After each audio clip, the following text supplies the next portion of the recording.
Viidiyoo kanaan immoo akkamitti akkasiin riwaardii Popolaa fi keessaa fudhatanii isin agarsiisa. Koinii akkamiin guddifannaa? Akkamitti leevilii keenya guddifannaa? Leevilii guddifachuuf koinii guddifachuu qabna. Koinii akkaataa isin itti guddifattanan isin agarsiisa. Riwaardiiwwan garaagaraatu jira jechuudha as keessa. Riwaardiin sana akkamitti akka isin xumurtanan viidiyoo kana isin agarsiisa. Akkuma argitan Popolaa fi fuula akka kanaa qaba. Gubbaa isaarra kun namoota laayifii galanii jiranidha. Asirraa namoonni hedduun maallaqa hedduu hojjetaa jiru. Kana sirriitti qalbeeffadha. Jala isaa immoo waan akka kanaa shanantu jira. Xumura irratti kan argamu garuu bakka siitingii keenyaa yookiin immoo piroofaayilii keenyatti. Isarra kilikii goonee gara fuulduraa deemna. Gara fuulduraa deemnee riwaardiiwwan jiran isin agarsiisa. Dhiirri tokko gara Popolaa fi gaafa dhufe riwaardiin argachuu qabu. Karaa inni koinii argachuu qabu keessaa inni jalqabaa karaa nama isin agarsiisu kanaadha.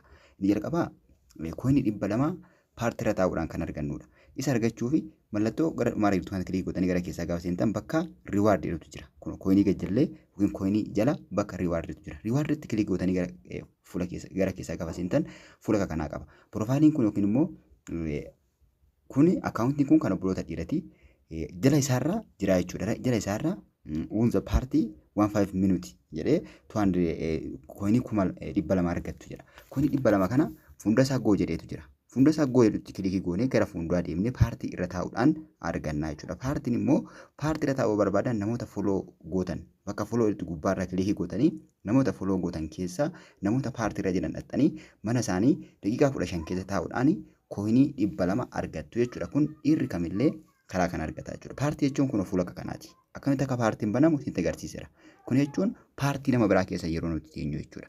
Iddoo daalachaa kanatti kilikii gootanii obboloonni dhiiraa warri dubaraa immoo gara gooldi iddoo gooldii sana kilikii gootanii booda jala isaa dhuftanii mallattoo akka spiikarii kana X gootu yookiin immoo miyuutii godhattu jechuudha. Sagaleen isin biraa akka nama hin jeeqneef. Yoo haasofuu barbaadan immoo irraa kaastanii haasoftu. Kanatti bakka kana daqiiqaa 15 teessu. Obboloonni dhiiraa immoo obboloonni dubaraa immoo bakka gooldii ta'e kana yookiin immoo bakka gooldii ta'ee jiru kana teessu. Asumaanii karaan isin koinii argattanii lammaffaan tireejara booksii kun gubbaa kaa'amee jiru kanaadha. Tireejara booksii kana kilikii gochuudhaan yeroo inni 00 ta'e kilikii yoo gootan koinii 5 yookiin immoo koinii 40 isiniif kenna. Kana jechuun guyyaa guyyaadhaan marsaa 10 waan isiniif kennuuf koinii 400 yookiin immoo koinii 50 isinii kenna jechuudha. Kana immoo neetwoorkii keessan sirreeffachuu qabdu. Inni biraanii faayirewoork waan jedhamudha. Faayirewoorkiin bakka kaksariin jiru kana akka kanatti dhufa. Isarra kilikii gootanii gara faayirewoorkii manatti banamee jiru sana deemuudhaan argachuu dandeessu. Kun garuu VIP ta'uu irra jiraata. Xiqqaateen normaal VIP ta'uutu nurra jiraata jechuudha. Malee namoonni akkaawuntii bananii namoonni haaraan faayirewoorkii hojjechuu hin dandeenyu jechuudha. Faayirewoorkii hojjechuu hin dandeenyu. Yoo warri VIP ta'an yookiin immoo VIP warri bitatan injira yoo ta'aatirraan kan hafe argachuu hin dandeenyu jechuudha. Manicha keessa seennee faayirewoorkii iddootti kilikii goonee gara manichaa gaafa dhaqnu daqiiqaa muraasan booda faayirewoorkiitu jechuudha yookiin faayirewoorkiitu gallakkifama. Kun akka argitan kana kun faayirewoorkii jechuun gadhiifamee jira jechuudha. Gadhiifamee jira. Kanatti gadhiifama koinii yoo xiqqaate koinii 50 ni argama jechuudha namoota normaal VIP qabaniif jechuudha. Karaa kanaanis koinii ni arganna jechuudha. Karaa kana sadaniin jechuudha. Paartii irra taa'uudhaan tireejara booksii akkasumas immoo faayirewoorkiidhaan arganna. Fakkeenyaaf 00 waan godheef tireejara booksii kilikii gaafan godhu ida'uu 5 jedhee koinii 5 naa kenne jechuudha. Yoo ida'uu 40 jedhee koinii 40 isinii kenne. Karaalee kanaan arganna jechuudha. Fakkeenyaaf paartii irra daqiiqaa 15 waanan taa'eef gaafa akkana isinii godhe lafuma duwwaa tuqaa malee bakka pilee geemii jedhamu tuqina. Bakka pilee geemii jettoo tuttan bakka biraas hin geessa. Lafa duwwaa kana kilikii gaafa gootan irraa balleessa. Amma paartii irra daqiiqaa 15 waanan taa'eef sarara gadii sarara jala sa'aatii kana marsaa 10 nu lakkaa'a. Tireejara booksii marsaa 10 irra deddeebi'ee nu lakkaa'a. Itti fayyadamuu dandeessu. Daqiiqaa 15 gaafa teessan jala ishii kana bakka sarara 3 kana dhufeeti achitti dootii wayii nu kaa'a. Keessa gaafa seennu irra xunne riwaardi bakka jedhutti dootii wayii diimaa nuuf godha. Ammallee riwaardi irra kilikii goonee gara paartiitti deebina gara duraatti deebina jechuudha. Gara riwaardii jalqabaa sanatti. Bakka jalqabaa sana bakka daqiiqaa 15 taa'ee jiru sana gaafa dhannu fuuldura isaatti duraan goo jechaa ture amma immoo risiif jedhee jira jechuudha. Kun akkuma argitan risiif jedhee jira. Bakka koinii 200 nuuf kennuudhaaf jechuudha. Iddoo risiifii kana risiifii gootu jechuudha.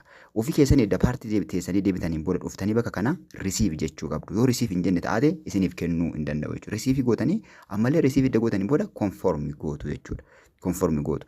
Konformii gaafa isin gootan koinii 200 isiniif ida'aa jechuudha. Koinii duraan qabdanitti. Karaa kanaan riwaardii isa tokko xumurraa karaalee sadan kanaan ni hojjanna jechuudha. Warra dhiiraa karaalee paartiidhaan warra dhiirati tireejara booksii fi waan kaan immoo warra dubaraati. Inni biraan laakii booksii waan jedhamutu jira. Laakii booksii jechuun kun kan tireejara booksii bukkee jirtu kun kan bakka karsariin jiru kana jechuudha. Waan diimtuu kana.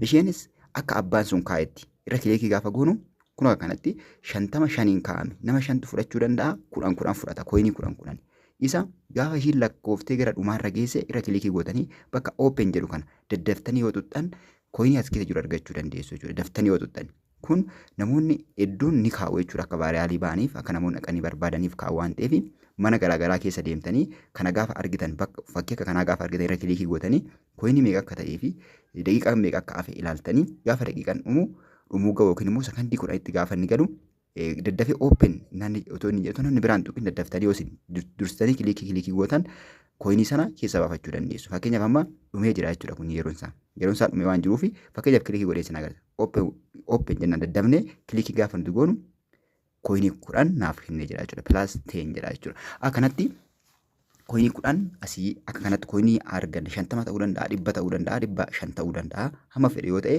waan akka kanaa gaafa argattan fayyadamtanii kooyinii karaa kanaanis argachuu dandeessu jechuudha. Karaa kanaan kooyinii argachuu dandeessu kun dhiirotaafis shamarraniifis ni ta'a jechuudha. Lachan keenyaafuu hin ta'a tireejar booksiin dhiirafis shamarraniifis hin ta'a. Paartiin garuu dhiirota qofaafi. Akka kanatti warra dhiirotaa karaalee kanaanii jechuudha. Inni biraanii waan gaambil jedhutu jira. Geemii waan jedhutu jira. Isallee rikomaand isin godhu yookiin immoo isin hin ajaju garuu bakka waan akka giiftii jala kana taa'aa jiru. Waan akka giiftii jala kana jiru. Buloonni dhiiraa buloonni shamarranii fakkeenyaaf obboleettiin tokko galteerti jechuudha. Paartiirra galteerti. Amma obboloota lamatu keessa jira paartiirra. Obboloota kana gaambilii taphachuu dandeenya. Bakka akka wal utaaltu kana bakka giiftii irratti kilikii goonee erga keessa seenneen booda iddoo laakii jedhutu kanatti kilikii goona. Isaan kun geemiidhaaf kaa'amani. Geemii ittiin taphannaa gaafa nuti geemii taphannu fakkeenyaaf kan 120 irra kaa'ee namootaaf yoon gaambil godhe yookiin immoo yoon seendi godhe kan 120 kanarra kilikii godhe yoon gaambil godhe yoon seendi godhe kooyiniin koo ni dabala jechuudha. Kooyiniin ani qabu kanarraa kooyiniin ni dabala yookiin ni hir'ata yookiin na nyaata yookiin immoo naaf kenna. Kanammoo namoota hundumaaf haa kennamu yoo jenne iddoo ool jettu kanatti kilikii goona. Iddoo oolii jettutti kilikii gooneeti oolii erga taasisneen booda fakkeenyaaf nama lamatu paartiirra galee jira. Namoonni kun lamaanuu haa fayyadamanii inni taphadha yoo jenne dhufnee seendi goona. Gaafa seendi goonu fakkeenyaaf kooyinii 300 qaba. Gaafa seendi godhu akkuma argitan pilaas jedhee 600 tolnaa guddisee jira jechuudha kooyinii 300. Akkanatti kana taphachuudhaan gaafa nuti kana taphannu karaa lamatu jira faayidaa lamatu jira. Tokkoffaa nuti illee nuuf guddachuu danda'a. Namoonni askee jiran illee ni argatu. Fakkeenyaaf kooyinii argatanii jiru jechuudha warri paartiirra jiran illee. Akkanatti fayyadamuu dandeenya. Kun yeroo baay'ee kooyinii hedduu yoo qabaattan malee waan isin fayyadneef kana akkasiin taphattan isin hin akeeku.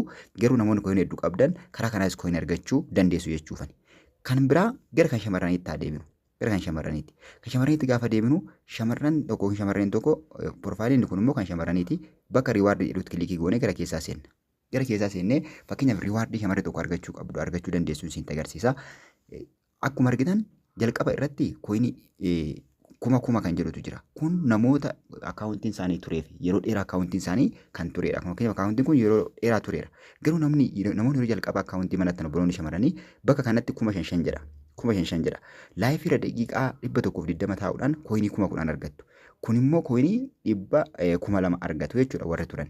Kun konstaantii guyyaa guyyaan namni poopulaayii fayyadamu kamillee obboloonni shamarranii kan argatan kooyinii 2,000dha jechuudha. Garuu guyyoota gara jalqabaa akka akaawuntii kana banantaniin guyyoota gara jalqabaatiif kooyinii 10,000 isinii kenna guyyoota 3f. Inni biraan jala isaa kana 800 jedha. Poointii 800 isinii kenna. Dhiifama kooyinii osoo hin taane poointiidha kan iddoo kana argattanii. Poointii 800 daqiiqaa 120 paartii irra taa'uudhaan. Paartii jechuun akkuma hamma warri dhiirotaa ta'anitti warri shamarranii iddoo teessuma gooldii sana irra daqiiqaa 15 taa'uudhaan argatu. Fakkeenyaaf gara paartiitti deebi'ee sana agarsiisu. Gara paartiitti gaafa deebitan namoota bakka qaban namoota simachuu danda'an fi namoota foloo gootan namoota ejentii keessan ta'an mana ejentii keessan yoo deemtan hedduu fayyadamaa taatu jechuudha. Fakkeenyaaf irra kilikii haa godhu. Bakka gooldii kana irra kilikii gaafan godhu bakka gooldii kana irra kilikii gaafan godhu seenee jira jechuudha. Fakkeenyaaf iddoo kana daqiiqaa 120 yoo turame poointii 1,600 argattu jechuudha. Poointii 1,600. Kun guyyaa guyyaadhaan. Kana jechuun miutii godhattanii yookiin sagalee isaa eksii gootanii hojii barbaadan hojjechuu dandeessu.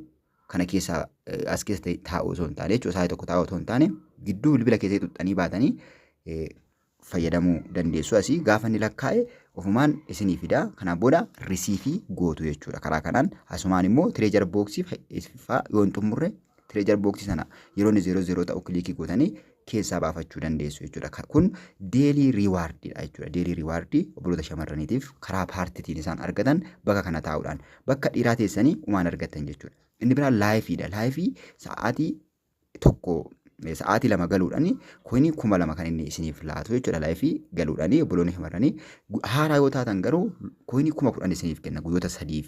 Kanaaf namoonni haaraan yeroon keessan otoo hin gubatin gara ejentii keenyaa kootatii sa'aatii 24 paartiin keenya banaadha. Sa'aatii 24 paartii keenya teessanii koinii keessan hojjetachuu dandeessuun isiniin jedha. Karaa kanaan innis dhuma isaarra risiif jedhee nuuf fida. Risiifii gootanii keessaa baatu jechuudha. Paartii edda xumurtaniin booda yookiin laayifii edda xumurtaniin booda risiif jechuu hin dagattanii jechuudha. Risiif yoo jettan malee isinii kenna. Inni guddaa fi inni waan guddaa nu argamsiisu yookiin $14 kan nuuf argamsiisu namoota affeerudha. Kun akkuma argitan bakka karsariin jiru kanatti namoota invaayit yoo goote koinii $14 argattaa jedha. Akkamitti $14 arganna akkamitti affeerraa kan jedhu viidiyoo biraatiin isinii qabadhee dhufa. Kanaaf riiwaardii karaalee kanaan argachuu dandeenya. Itti gargaaramaa viidiyoo kana laayik gochuun dagatina. Yaada fi gaafii qabaattan koomentii jala nuuf kaa'aa. Ejentii keenya galmaa barbaadan immoo kunooti fayyooman jettanii sarchoo gootan na argattu isin gargaarraa yeroo gaarii nagaatti.